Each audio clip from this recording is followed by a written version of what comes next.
이번 영상은 문나이트 5화 후반부 저울 장면에 대한 해석 영상입니다. 문나이트에 대한 스포일러들이 가득하니 원치 않으신 분들은 영상 시청을 자제해 주시기 바랍니다. 이번 문나이트 5화 후반부에는 스티븐이 죽자 이제까지 맞지 않던 저울의 균형이 맞게 되는 장면이 나왔죠. 이 부분이 의아하다 생각되는 시청자들이 많을 것 같은데요. 이번 5화의 부제는 바로 도피처였습니다. 이 도피처란 부제를 떠올리면서 장면들을 살펴보면 마지막에 왜 갑자기 저울의 균형이 맞게 됐는지 짐작할 수 있습니다. 이 도피처라는 키워드를 떠올리며 문나이트 5화의 주요 장면들을 다시 살펴볼게요. 자신의 환자 마크에게 의사 아서 헤로우는 이런 말을 합니다. The struggling mind will often build places to seek shelter for different aspects of the self from our most traumatic memories. It's called just an organizing principle, okay? 충격적인 기억으로부터 고통받지 않기 위한 방어 기제로 마음이 고통스러운 사람은 스스로 끔찍한 기억으로부터 고통받지 않을 안식처, 즉 자기만의 도피처를 만든다고 하는 의사 헤로우. 이후 다시 하마의 모습을 한 여신 타웨르트와의 장면. I'm afraid you are actually quite dead. I'm sorry, what?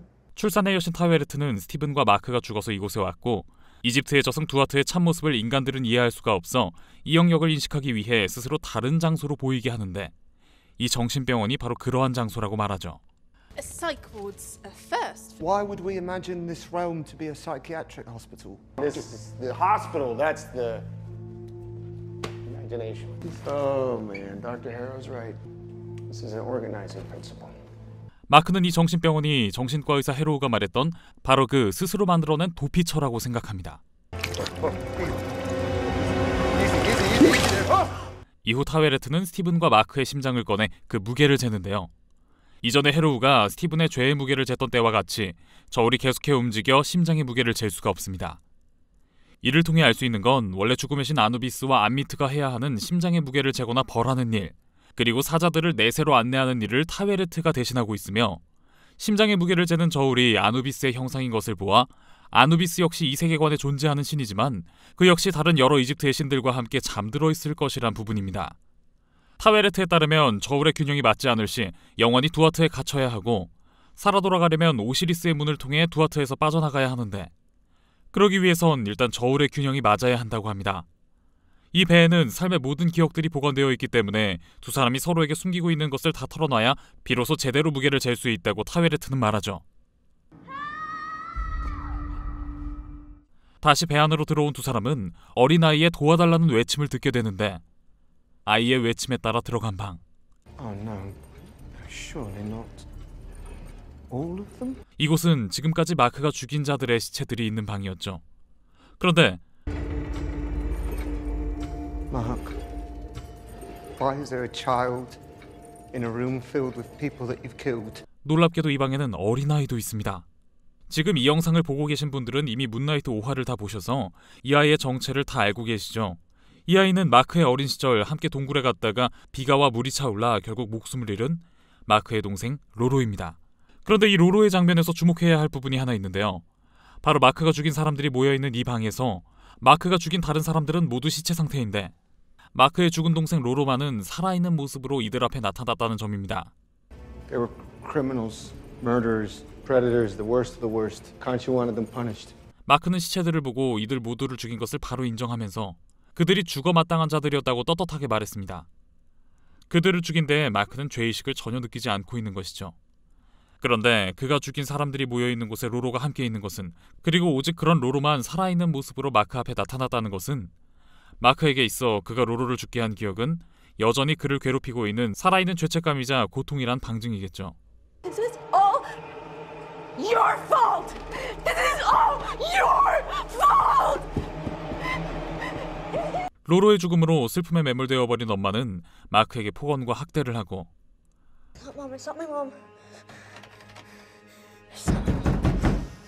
그러한 엄마가 자신의 엄마가 아니라고 스스로 애써 부정하는 것을 시작으로 어린 마크는 자신이 처한 현실로부터 도피하기 위해 자신도 모르는 새 인격이 나뉘기 시작합니다.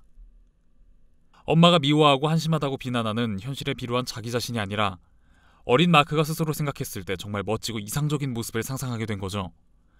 그렇게 그의 내면에 만들어진 또 다른 인격은 엄마의 마음에 쏙들 착하고 순수한 아이의 인격이며 어린 마크의 입장에서 가장 완벽하고 멋진 동경할 만한 인물, 어드벤처 시리즈 툰버스터의 주인공 스티븐 그란트로 스스로를 정합니다.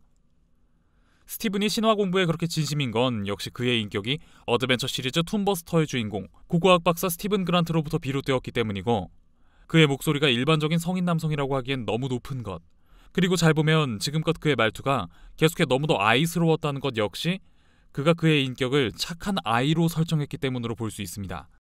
What? Where am I? This is it. Mom's death in Shiva 2 months ago.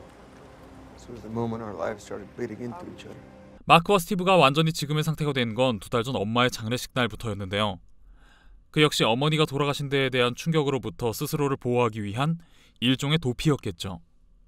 마크는 스티븐의 인격을 통해 자신이 받지 못한 엄마의 사랑을 받고 있다고 스스로 속여야 했습니다. 그리고 엄마는 여전히 살아있다고 믿어야 했죠. 그렇게라도 하지 않으면 견딜 수 없는 고통과 슬픔이었던 겁니다. Would you like to speak with her? Why don't we call her? 닥터 헤로우는 스티븐의 엄마에게 전화를 걸어보자 합니다. 그러자 스티븐은 이런저런 핑계를 대며 엄마에게 전화를 하지 말라고 부탁하는데요. No, she screens a call. I She know, won't just answer. call her. Don't do that. No, please don't do that. It's ringing. Don't bother her, please. 사실 스티븐은 누구보다 잘 알고 있었던 겁니다. Mama's dead. 그의 엄마는 이미 세상에 없다는 걸. 엄마의 장례식 날, 스티븐의 인격이 제일 먼저 한 일. Hey, Mum. Hey, you alright?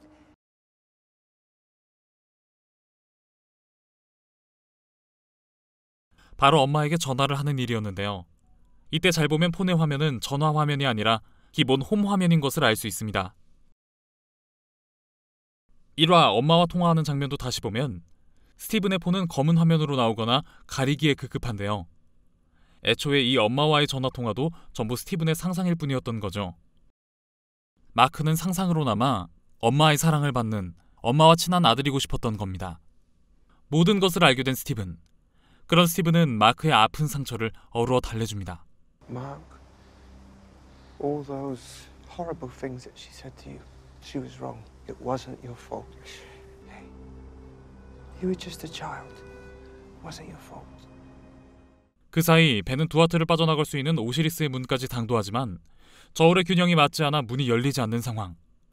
두아트의 망령들이 마크와 스티븐을 끌어내리기 위해 배에 올라타는데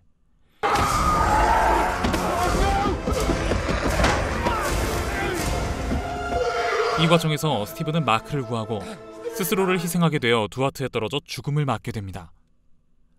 그러자 저울의 균형이 맞게 되고 마크는 이집트 신화 세계관의 천국인 갈대밭에 도착하게 되죠.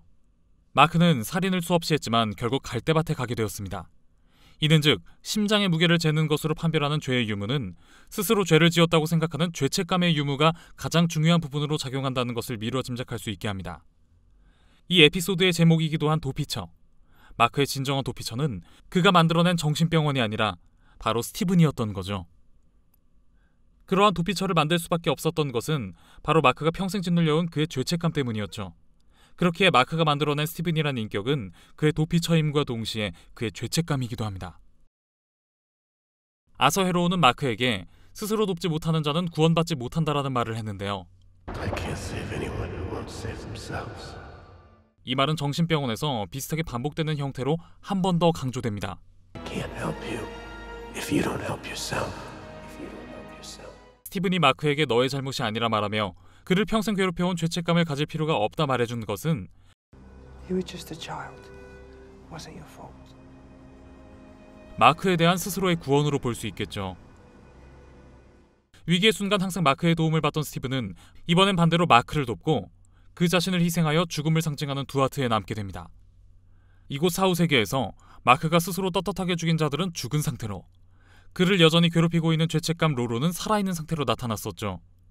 마크가 현실 세계에선 만날 수 없었던 스티븐을 이곳 사후 세계에서 생생하게 만난 것. 이건 역시 스티븐의 존재 또한 그가 고통받는 죄책감의 일부였기 때문일 겁니다. 마크를 구하고 두아트에 떨어진 스티븐은 마크가 죽인 다른 죄책감 없는 자들과 같이 몸이 굳게 됩니다. 이는 스티븐의 구원을 통한 마크의 죄책감이 모두 사라졌던 것까지 의미한다 볼 수 있겠죠. 이로 인해 마크의 심장을 짓누르던 평생의 죄책감이 사라지고 그만큼 심장의 무게가 줄어들어 저울의 균형이 비로소 딱 들어맞게 된 것으로 볼 수 있을 것 같습니다. 자, 여기까지 문나이트 5화 저울의 균형이 맞게 된 이유에 대한 저의 분석이었는데요. 저는 이렇게 생각했는데 혹시 저와는 다른 분석이 있으신 분이 계시다면 댓글 남겨주세요. 영상이 재밌었다면 구독, 좋아요, 알림 설정 한 번씩만 부탁드리고요. 저는 다음에도 흥미로운 분석 영상으로 돌아오겠습니다. 그럼 지금까지 뇌피셜의 한계를 모르는 명탐정 뇌피셜록 미노타우루스였습니다.